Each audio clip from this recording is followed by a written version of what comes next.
அது போல மாப்பிள்ளை வீடு அப்படின்னு சொன்னாலே, மாப்பிள்ளையின் குடும்பம் அப்படின்னு சொன்னாலே அது ஒரு ஆதிக்கத்திற்கு உரியதாக ஒரு மனநிலை நம்மிடத்தில் உருவாகி இருக்கிறது என்பது நிதர்சனமான உண்மை. மாப்பிள்ளை குடும்பம், மாப்பிள்ளை வீட்டார் என்று சொல்லிவிட்டாலே பல இடங்களில் அது பெண் பார்க்க தொடங்கி அந்த திருமணம் நடக்கின்ற, அந்த ஒப்பந்தம் நடக்கின்ற அந்த நிகழ்வு வரைக்கும் நம்மளுடைய நடைமுறைகளில் நாம் பார்க்கின்ற பொழுது பல்வேறு இடங்களில் நாம் சொல்வது நடக்க வேண்டும் என்கின்ற எதிர்பார்ப்புகள் ஆண் குடும்பத்தில் அதிகம் இருக்கிறது. இதே சில நேரங்கள்ல என்னடா அது நம்மள சொல்றாங்களோ, இப்ப நம்ம குடும்பமும் மாப்பிள்ளை குடும்பம் தான், ஆனா சில தவறுகள் இருந்தால் அதை நாம் மாற்றிக்கொள்ள வேண்டும் என்பதற்காக வேண்டித்தான் இந்த நிகழ்ச்சியை தவிர யாரையும் குறை சொல்ல வேண்டும், காயப்படுத்த வேண்டும் என்கின்ற நோக்கம் இது சிறிதளவும் கிடையாது. ஏன்னா நம்ம எந்த அளவுக்கு இந்த மாப்பிள்ளையின் குடும்பத்தார்கள் மாப்பிள்ளையினுடைய ஆதிக்கம் தன்னும் சொன்னா நிக்க நடத்துற சபையில் அதை பார்ப்போம். நேரத்துக்கு மாப்பிள்ளை வர மாட்டார், மாப்பிள்ளை வந்தாலும் சாட்சி வர மாட்டார். ஒரு நிக்காவில சாட்சிக்காக அரை மணி நேரம் ஒட்டுமொத்த ஜமாத்தே உட்கார்ந்து இருந்துச்சு.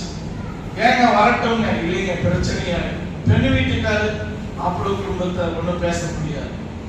அப்ப இந்த சூழல்களை நம்ம பார்க்கிறோமா இல்லையா?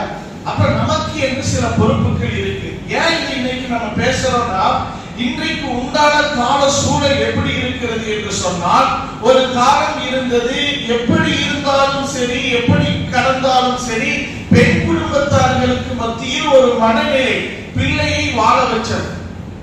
பொம்பளை பிள்ளை வாழ்ந்தோம், பொம்பளை பிள்ளை போன வீட்டில இருந்தோம், பொம்பளை பிள்ளை போன வீட்டை விட்டு வந்தா நல்லா இருக்காது அப்படிங்கிற எதிர்மறையான மனநிலை அவர்களிடத்தில் இருந்ததின் காரணத்தினால் எவ்வளவு பெரிய பிரச்சனைகள் வந்தாலும் அந்த பெண் குடும்பத்தினர்கள் பிள்ளைய ஒட்ட வச்சிருவாங்க.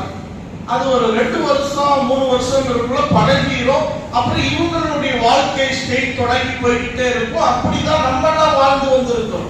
ஆனா இன்னைக்கு என்ன பெரிய உளவியல் உலகத்தில் ஏற்பட்டிருக்கிறது என்று சொன்னால், சின்ன பிரச்சனை என்றாலும் கூட நீ வந்துருமா நான் பார்த்துக்கிறேன் உபதேசம் செல்லக்கூடிய அளவுக்கு பெண் குடும்பத்தை, இன்னுமே திருமணம் முடிக்கக்கூடிய பெண்கள் எப்படிப்பட்ட உளவியல் அவர்களிடத்துல வளர்ந்து வருகிறது, எந்த மனநிலைக்கு அவர்கள் வருகிறார்கள் என்று சொன்னால், இவர்கள் போன நாளைக்கு வேலைக்கு போயிடலாம், படிப்பு இருக்குது, ஜாப் இருக்குது, நம்ம பார்த்துக்கலாம், ஒரு ஆணுக்கு கீழே சார்ந்து வாழணுங்கிற தேவை நமக்கு இல்லை.